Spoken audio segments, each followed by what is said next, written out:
নমস্কার বন্ধুরা। অচিন পাখি অনেক দিন পরে আবার বেরিয়ে পড়েছিল মদমহেশ্বরের উদ্দেশ্যে। তারই ভিডিও নিয়ে চলে এসেছি অচিন পাখির চ্যানেলে। আশা করি আপনারা মনে রেখেছেন। আমাদের মদমহেশ্বরের ভিডিওগুলি আশা করি আপনাদের ভালো লাগবে। মদমহেশ্বর যাওয়ার যাত্রা আমরা শুরু করি ঋষিকেশ থেকে। ঋষিকেশ থেকে দেবপ্রয়াগ রুদ্রপ্রয়াগ পার হয়ে আমরা পৌঁছই উখিমঠ। উখিমঠ যাওয়ার জন্য ঋষিকেশ বা হরিদ্বার দু জায়গার থেকেই আপনারা সকালবেলা বাস পাবেন। এছাড়াও প্রাইভেট গাড়িতেও যাওয়া যায়। প্রাইভেট গাড়িতে দরদাম করা চলে, তবে মোটামুটি 8 থেকে 10,000 টাকার মতো নেয় প্রতিটি প্রাইভেট গাড়ি। তবে কোনো এজেন্সি বা স্ট্যান্ড থেকে আমি গাড়ি বুক করিনি। ঋষিকেশ থেকে উখিমঠ যাওয়ার গাড়ি আমি বুক করেছিলাম ইন ড্রাইভার থেকে। যদিও এটা এখানে খুব প্রচলিত নয়, তো আপনি কিন্তু ইন ড্রাইভে একটু চেষ্টা করলে অনেক ড্রাইভার বা অনেক গাড়ি পেয়ে যাবেন, যেখানে আপনারা অনেক সস্তায় পৌঁছাতে পারবেন। আমাদের ঋষিকেশ থেকে উখিমঠ যেতে লেগেছিল 6,000 টাকা। মদমহেশ্বর ট্রেকের জন্য আপনাকে পৌঁছাতে হবে রাশিগ্রামে, আর রাশিগ্রাম যাওয়ার জন্য আপনাকে উখিমঠ থেকে ধরতে হবে গাড়ি। সেই গাড়ি আপনি শেয়ারেও যেতে পারেন, কিন্তু শেয়ারে যাওয়ার জন্য সকালবেলা এবং বিকালবেলা, একদম বিকালবেলাটা ভালো। তবে যদি পুরো গাড়ি বুক করে যেতে চান তাও যেতে পারেন। সেক্ষেত্রে ভাড়া পড়বে মোটামুটি 1800 থেকে 2000 টাকার মতো। बेंगल से हम फिर जीएन के तंगधार में गए। तंगधार से हम पिथौरागढ़ आए। पिथौरागढ़ फिर मैं कारगिल गया। कारगिल से फिर हम रिटायरमेंट हो गए। मतलब आपका बहुत दिन से कश्मीर में था? जी जी, यानी 4 दिन तंदूर कटा।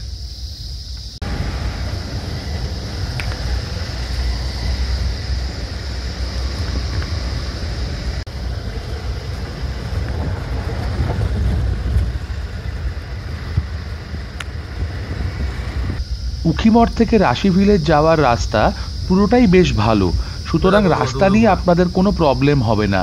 তবে এটুকু বলতে পারি, উত্তরাখণ্ডের প্রকৃতি কিন্তু আপনাকে পদে পদে মুগ্ধ করবে। অদ্ভুত প্রকৃতির শোভা দেখতে পাবেন।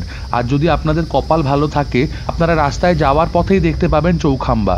যদিও যাওয়ার সময় আমরা কিন্তু দেখতে পাইনি চৌখাম্বা।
এই মদমহেশ্বর যাত্রার শুরুর পার্টটা আর সেরকমভাবে কিছু দেখায়নি। কলকাতার থেকে দিল্লি এসেছিলাম, দিল্লির থেকে ঋষিকেশে এসে একদিন থেকেছিলাম, আর ঋষিকেশ থেকে আজকে আমরা এলাম রাশিতে, রাশি গ্রাম, যেখান থেকে মদমহেশ্বরের যাত্রা শুরু হবে।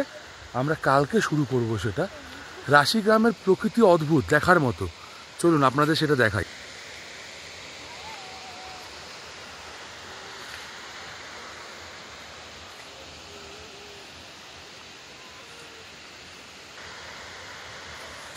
রাশি গ্রামে আসবার জন্য পথ মোটামুটি ভিডিও দেখার দৌলতে এখন সবাই জানে, তবুও একবার বলে দেওয়া, আপনি হরিদ্বার থেকে আসুন বা ঋষিকেশ থেকে, আপনাকে আসতে হবে উখিমঠে।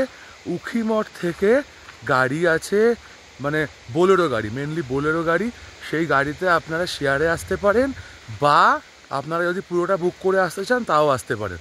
সব জায়গাতেই দরদাম খাটে, দরদাম চলে, তারপর সেটা আপনাদের ব্যাপার। তবে পুরোটা বুক করে আসলে জেনারেলি 1800 থেকে 2000 টাকার মতো পড়ে। সিজন থাকলে একটু বেশি নেবে, সবই আপনাদের বার্গেনিং ক্যাপাসিটির ওপর ডিপেন্ড করবে। তবে আমরা এসে এখন যেখানে আছি সেটা হচ্ছে গিয়ে ওই কৈলাসজির হোমস্টে যেটা বলে, এখানে খুব ফেমাস কৈলাসজির হোমস্টে। সেখানেই একটা ঘরে আছি, ঘরটা আমি দেখাচ্ছি আপনাদেরকে। আর এখন আমরা বেরিয়েছি হচ্ছে গিয়ে রাকেশ্বরী মাতার মন্দির দর্শন করতে।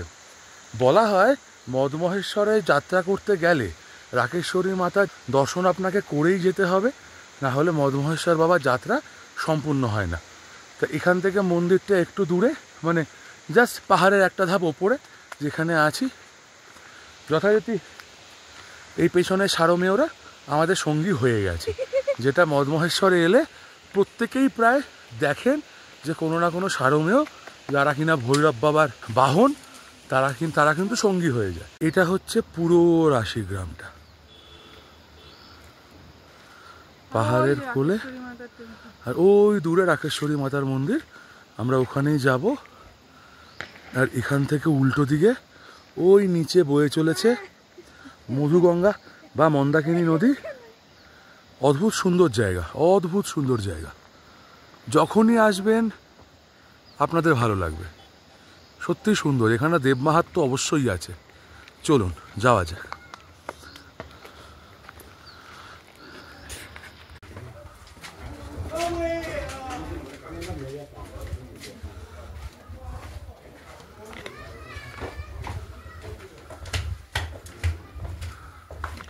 ওই দেখো ঠিক চলে এসেছে, দেখেছিস?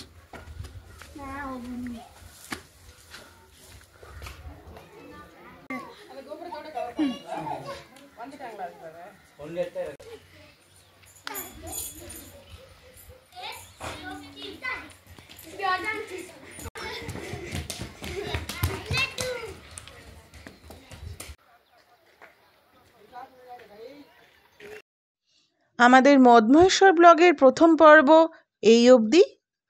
এর পরের ভিডিওয়ে আপনারা দেখতে পাবেন রাশিগ্রাম থেকে মদমহেশ্বর যাত্রা আমরা কিভাবে করেছিলাম এবং কখন সেখানে পৌঁছেছিলাম।